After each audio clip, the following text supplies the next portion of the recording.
Well, Japan has revealed a powerful electromagnetic railgun designed to shoot down hypersonic missiles, especially those fired by China.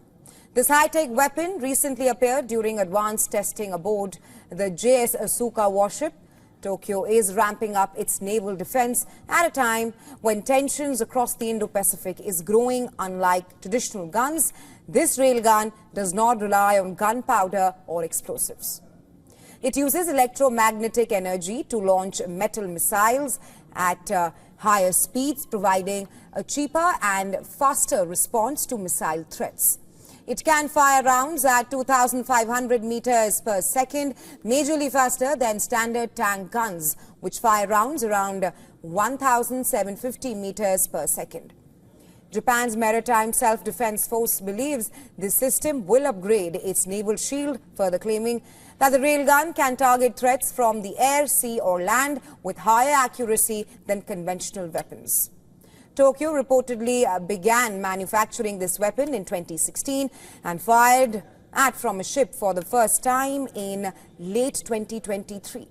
The Japanese Navy says that this system will play an important role in future combat scenarios and help fill critical gaps in missile interception capabilities. In fact, back in 2022, Japan admitted that it only had 60% of the interceptor missiles it needed. Washington had also attempted to develop its own railgun, spending over $500 million into its railgun program before scrapping it in 2021 due to technical setbacks like overheating and extreme power demands. But the race did not end there. China has been quietly advancing its own version. In 2018, satellite images showed Chinese landing ship outfitted with a prototype railgun. India, Russia and Turkey have also tested their own versions of this weapon. The battlefield of the future is taking shape now, and Japan is showing the world it is preparing for it.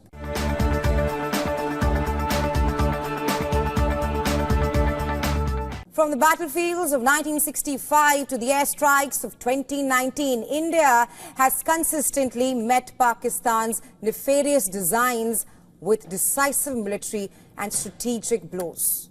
Each provocation, whether overt war or covert terror, Pakistan has been met with a calculated, escalating response, underscoring India's resolve to defend its sovereignty.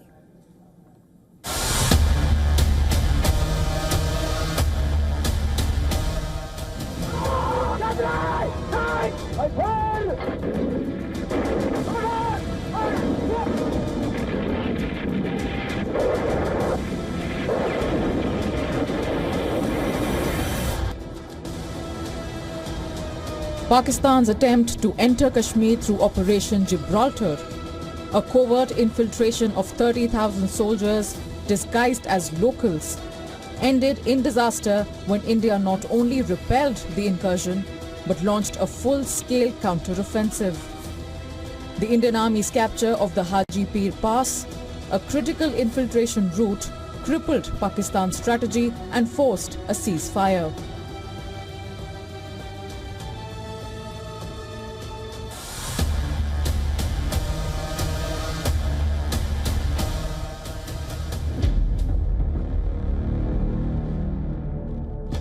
Pakistan's brutal crackdown in East Pakistan in March 1971 led to an exodus of over 10 million refugees to India.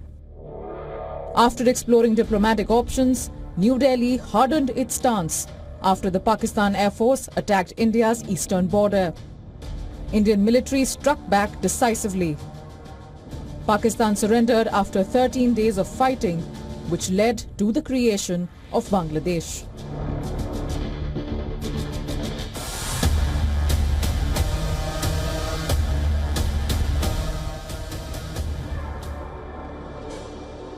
While peace talks were underway, Pakistani soldiers and terrorists occupied strategic Indian peaks in Kargil. India, shocked but undeterred, launched Operation Vijay, a brutal, high-altitude battle to reclaim every inch. Over 500 Indian soldiers laid down their lives. with Pakistan reportedly losing around 4,000 of its own men. On the icy peaks, the Indian military successfully ejected Pakistani intruders from high altitude positions.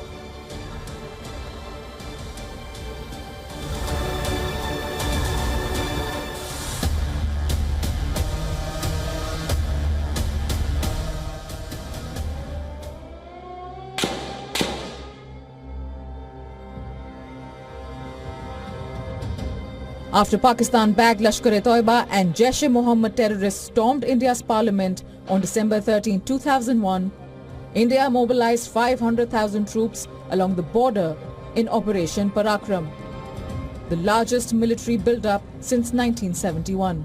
While a full-scale war was averted due to international pressure, the mobilization exposed Pakistan's vulnerability and forced it to ban Jaish-e-Mohammed.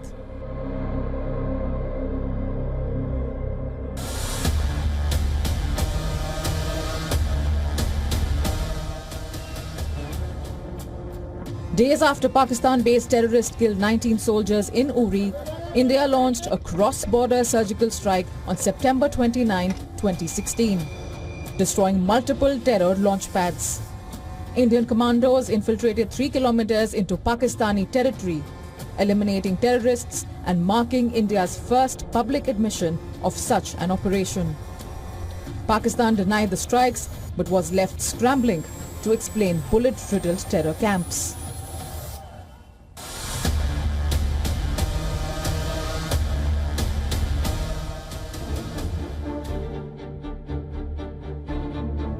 Following the Pulwama suicide bombing that killed 40 CRPF personnel, India retaliated with an audacious airstrike on Balakot, deep inside Pakistan's Khyber Pakhtunkhwa province.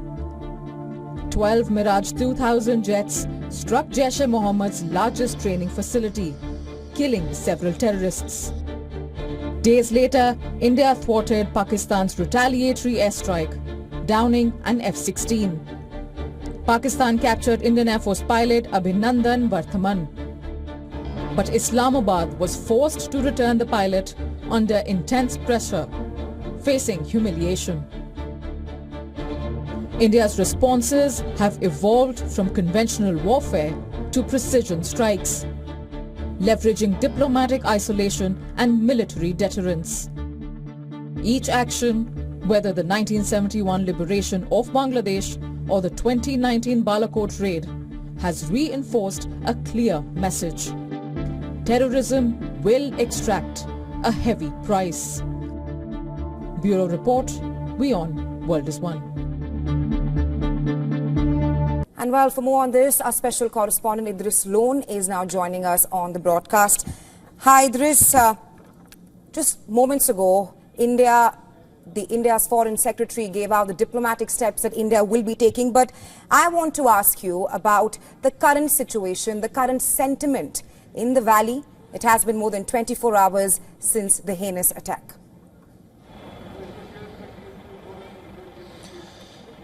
Well, absolutely, Rahesha. At the moment, I'm standing in front of the clock tower in Lal Chowk, where we saw at least 5,000 people all during the day coming down to Lal Chowk area, especially to Ghantaghar, and protesting against the brutal act that was done by militants yesterday in the Baisaran area of Pahalgam. Not only politicians, but we saw that traders, hoteliers, as well as student bodies came out in huge numbers today protesting against them. A lot of them were also very emotional. They said that Kashmir had been witnessing a lot of peace and was on the path of prosperity and development from the last many years, and that has been shattered today with that attack. What we saw on the ground also was a unity among every society member, whether they were Sikhs, whether they were Kashmiri Pandits, there were Muslims, all together. We saw everyone together at Lal Chowk today condemning this brutal act. On the other hand, Raisha, if we talk about the security situation, as you can see, now finally the security agencies have asked all the people who were protesting here to leave from the premises, to leave from this place, and that's why you don't see many people here now except the security forces. On the other hand, security on high alert across Jammu and Kashmir. There were 3 operations that took place in the Kashmir Valley today, in Jammu and Kashmir, The first operation was in the Uri sector, where there was an infiltration bid, where a group of militants from Pakistan was trying to infiltrate into Kashmir territory, and the security forces who were deployed on the line of control saw the suspicious moment, and they involved them in a gun battle. 2 militants were killed in that gun battle. Arms and ammunition was also recovered from them. The second operation was in the Poonch sector, where there was a ceasefire violation from the Pakistan army.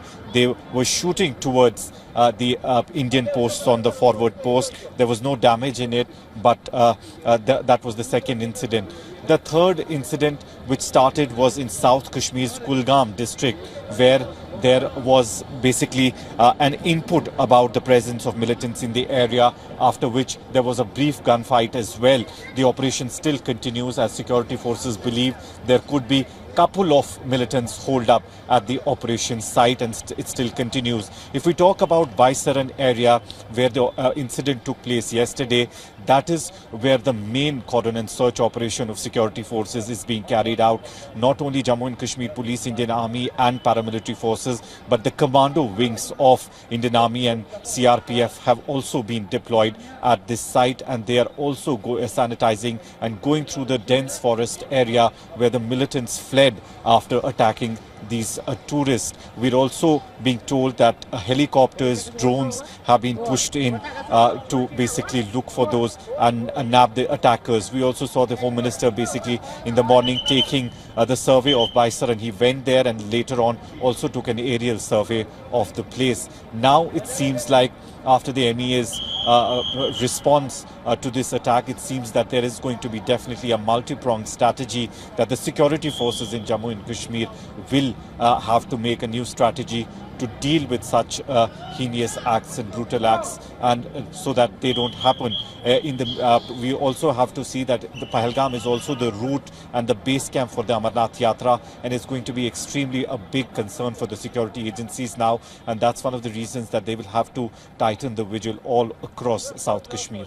Right, Idris, you're joining us live from Lal Chowk in Srinagar. It's the area where a short while ago there were Kashmiris and people who were demonstrating against the Pahalgam terror attack. Talk to us about the security operations underway and also about the all-party meet which is scheduled to take place tomorrow in the valley. Rahesha, Umar Abdullah has called for an all-party meeting tomorrow, later of the afternoon. What our sources are telling us, the main focus would be to discuss, because yesterday's attack has definitely had an impact on the tourism industry of Jammu and Kashmir, especially the Kashmir Valley. It is going to be a big blow for the tourism industry, as we've seen 95% of the bookings have been completely cancelled in the Pahalgam area, while as if we talk about overall Kashmir Valley's tourist bookings, we've seen that big hotels, all the 5-star hotels have also said that they have had major cancellations. And I think one of the main reasons for calling this all-party meet by Umar Abdullah would be the same. They would be discussing about how they can actually tackle the situation, how they can basically save the tourism industry of Kashmir Valley. Because however, we did actually, Rahesha, speak to a lot of tourists today in Srinagar. Some of them had cancelled their Pahalgam trip, but they had not cancelled their Kashmir trips. They were going to other places instead of Pahalgam, and a lot of them really did not worry too much. But we did see in the morning at the airport, a lot of tourists had booked pre-booked their basically flights and were leaving as well. So overall, that would be one of the major concerns of the government that they will be discussing on, that how to reach out to the domestic as well as to the international tourists, yet again giving them assurance that Kashmir is a safe place, and this is just one of the incidents. However, it seems like this incident would be remembered by people for decades, because it is one of the most brutal incidents that has happened in the history of Kashmir Valley, at least in the last 30 years. Right, Idris, we'll wait and have to see how this inhumane terror attack in Pahalgam will impact the tourism and the economic growth and development in the valley. But thanks very much for joining us in Gravitas.